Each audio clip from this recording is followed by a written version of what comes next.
نسمي كده يا حبايبنا الاول ونصلي على سيدنا محمد وعلى اله وصحبه اجمعين. طبعا احنا بقى بنجيب الفسيخ. طبعا انتوا عارفين ان عيد الفطر خلاص على الابواب، احنا بنجيبه بقى نعمله. فالاول هنبدا هقول لكم ازاي ان انتوا تشتروا البوري بمعنى اصح، وازاي تعرفوا السمك البوري البلدي من الطبار. زي ما انتم شايفين كده يا حبايبنا، دي السمكه البوري اهي. لازم تجيبوها الاول تكون ماسكه نفسها وتكون صابحه. بتكون من العرض من هنا يا حبايبنا، شايفينها كده اهي.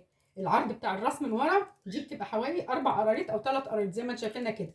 لو السمكه دي من هنا رفيعه يبقى السمك ده طبار، تبقى بمعنى اصح ما بتبقاش حلوه، بتبقى كلها شوك. ده بالنسبه ازاي ان انتوا تعرفوا تشتروا السمك البوري. زي ما انتم شايفين كده يا حبايبنا اهو. انا جايبه، انا هعمل 3 سمكات بالظبط. ال3 سمكات دول عندي كيلو ونص اهو.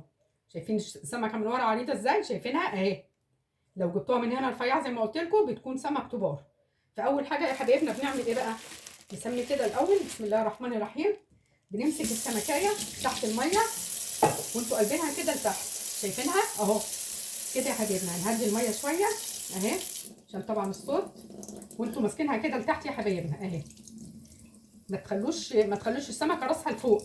هنفتح الاول النخاشيش بتاعتها ونبدا نغسلها، ننزل منها اي دم او اي اتربه من جوه عشان السمك بتاعنا يبقى ريحته حلوه زي ما انتم شايفين كده اهو. شايفين؟ عايزه اقول لكم بصوا بينزل ثمار في الحوض زي ما انتم شايفين كده اهو يا حبايبنا اهو. هتمسكوا السمك كله كده تغسلوه بالطريقه دي. احنا مش عايزين فيه اي حاجه خالص جوه في النخاشيش، اي وساخه او اي رمله معنى اصح او تمر كده من البحر اللي بيبقى في البحر بتنزلوه اهو. لازم السمكه بتاعتنا لغايه لما تحسوا ان هي ما بقتش تنزل حاجه خالص من قلب النخاشيش. شايفين؟ عايزه اقول لكم انا بعمل الفسيخ بيطلع ما شاء الله اهو.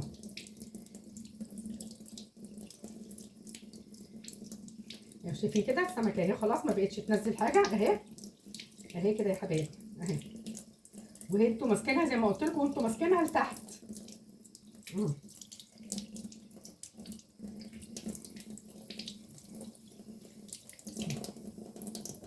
شايفين كده السمكه اهي كده من هنا بقت النخاشيش بتاعتها زي الفل اهي يا حبايبنا اهي، ما بقتش تنزل حاجه. هبدا بقى ايه الاول انشف بمناديل كده من هنا من جوه، احط فيها مناديل كده لجوه اهو. شايفينها؟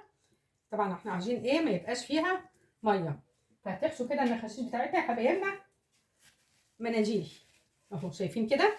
يعني تفتحوا كل كده راس سمكه وتحطوا في قلب النخاشيش كده مناديل اهي اهي. وتحطوها بقى يا اما في مصفى يا اما انا عندي كده لبانه بستعملها للحاجات دي، بحطها كده وبحط راسها لتحت. شايفين اهو؟ بحط كده راسها لتحت اهو. وادي السمكه برضه اكمل بقى باقي السمكه الثالثه بنفس الطريقه وهرجع لكم. بصوا بقى كده يا حبايبي، انا الثلاث سمكات هم زي ما شايفين كده، شايفينهم؟ انا غسلتهم وحطيتهم كده في لبانه او ممكن تحطوه في مصفى. طبعا انا حاطه تحت في ارضيه اللبانه تحت حاطه مناديل كينيلكس برده عشان تشرب الميه اللي تنزل من السمك. غير زي ما انا قلت لكم يا حبايبنا ان انا حاشيه النخاشيش مناديل. هنسيب بقى كده السمك بتاعنا لغايه لما ينشف خالص ويصفي ميته، ياخد 3 ساعات 4 ساعات زي ما ياخد يا حبايبنا. اهم حاجه ان السمكه بتاعتنا وقت التخليل لازم تكون ناشفه معانا خالص. فمجرد ما السمك بتاعنا ينشف يا حبايبنا والاقي ما فيهوش ميه خالص هنبدا بقى نخلله مع بعض. بصوا كده بقى يا حبايبي، انا السمك كده بتاعي دلوقتي بالظبط بقى له حوالي 6 ساعات. فانا اول حاجه دلوقتي احنا الاول بنعمل ايه؟ نظبط الملح بتاعنا والشطه اللي احنا هنحشي بيها. بالنسبه لكل كيلو سمك من البوري بياخد 150 جرام من الملح الخشن. اللهم صل على النبي. خلي بالكم يا حبايبي الملح الخشن ميزته ان السمكه بتاخد الحدوقيه بتاعتها وبتطرد الباقي بره. لو بتعملوه بملح ناعم بتمتص السمكه، بتمتص الملح الناعم كله وتلاقوا السمكه بتاعتكم حدقت وما بقتش طريه. فاحنا دايما بنخلل الفسيخ اللهم صل على النبي بنخلله بالملح الخشن. خلي بالكم زي ما قلت لكم ان هو السمكه بتاخد الحدقيه بتاعتها وبتسيب بقيه الملح. فاهم حاجه ان انتوا دايما تخللوا سمككم بالملح الخشن. فكل كيلو سمك من البوري بياخد 150 جرام من الملح الخشن. طبعا احنا بنحط بقى مع الملح الخشن يا حبايبنا معلقتين كبار من الشطه دي كمان ماده حافظه، وفي نفس الوقت كمان برضو بتدي ايه لون حلو للسمك. زي ما انتم شايفين كده انا حطيت معلقتين كبار من الشطه الحمراء. هنبدا بقى الاول كده نقلب اللهم صل على النبي، نقلب الملح مع الشطه. بصوا بقى اول حاجه يا حبايبنا بنطلع الاول السمك بتاعنا ونبدا ان احنا نعمل ايه، ننضف نشيل المناديل وننشف برده النخاشيش تاني. انا كنت طبعا حاطه معالق كده على اساس ان السمكه تبقى واقفه لتحت، على اساس ايه اي ميه فيها تنزلها. هبدا كده الاول اهو نطلع سمكنا كده سمكه سمكه اهو.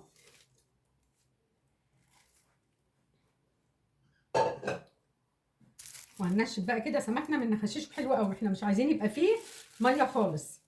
شايفين المناديل بتمتص اي دم او اي ميه فيها. هتقطعوا كده، بصوا يا حبايبنا المناديل كده اهي.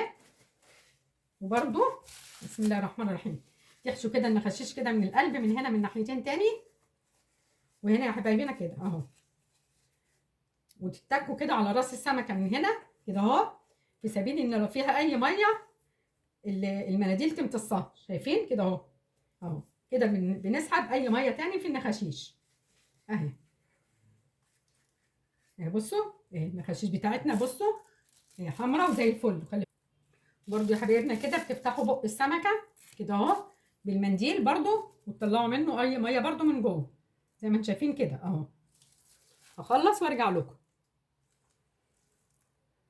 بصوا بقى كده يا حبايبي، انا بعد ما نشفت الدم كويس قوي من جوه النخاشيش ومن بق السمكه من هنا من جوه، ومسحت برضو السمكه بالمناديل من بره. هنبدا بقى كده تعملوا بصوا مساج بسيط كده للسمكه، مش ناحيه البطن، ما تجوش ناحيه البطن خالص، من هنا من عند السلسله كده يا حبايبنا. شايفينها كده اهو، حاجه بسيطه كده، بس دي بتطري السمكه وبتخلي السمكه وقت ما تفتحوها السلسله بتخلع منها بسرعه.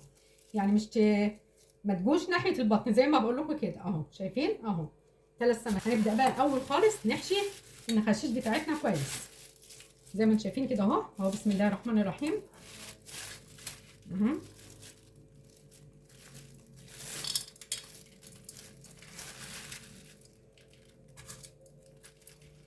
اهو كده يا حبايبي اهو.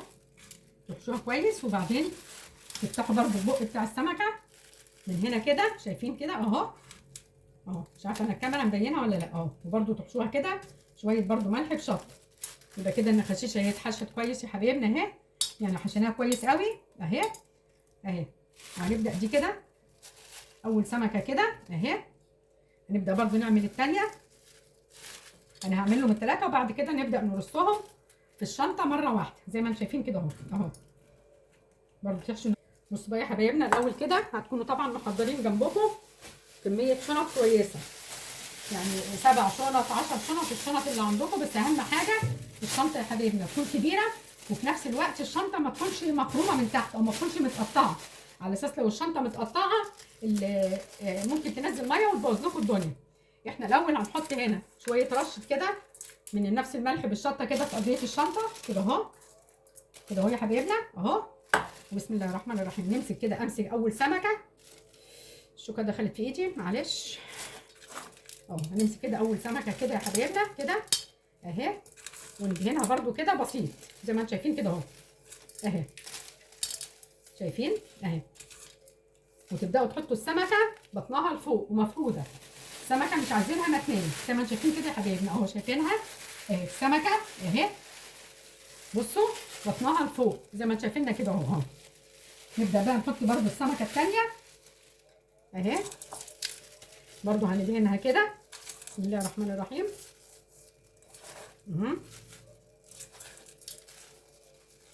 وبصوا يا حبايبنا بتحطوا سمكه عكس سمكه، يعني احنا حطينا السمكه دي راسها من الناحيه دي كده اهو زي ما انتم شايفين.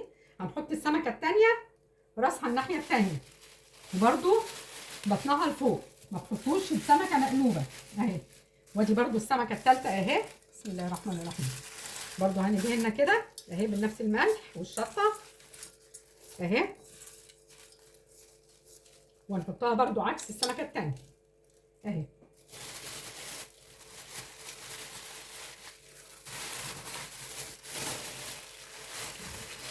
بصوا يا حبايبي اهو. شايفينهم اهي سمكه عكس سمكه والبطن فوق زي ما قلت لكم. هبدا بقى انزل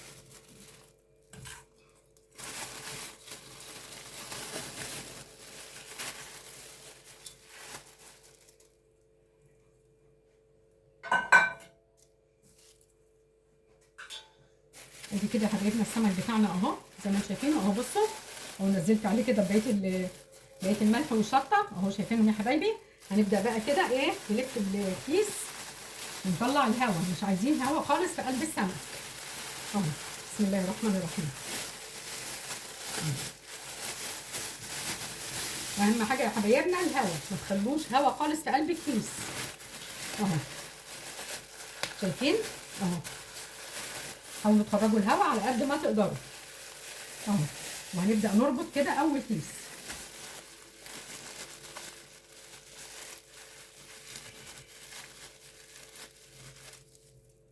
اهو يا حبايبنا كده اهو. ادي ده كده تاني كيس اهو. برضه نخرج الهواء وهنربط كويس.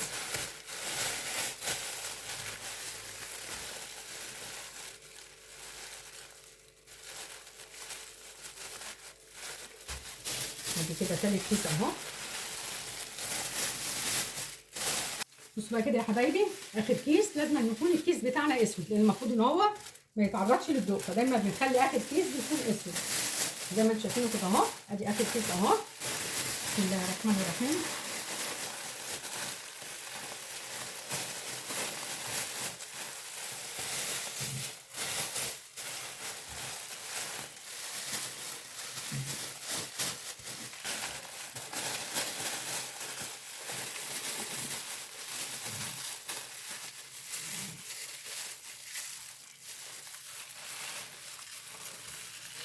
هبدا بقى كده، انا عندي استرتش بس مش كتير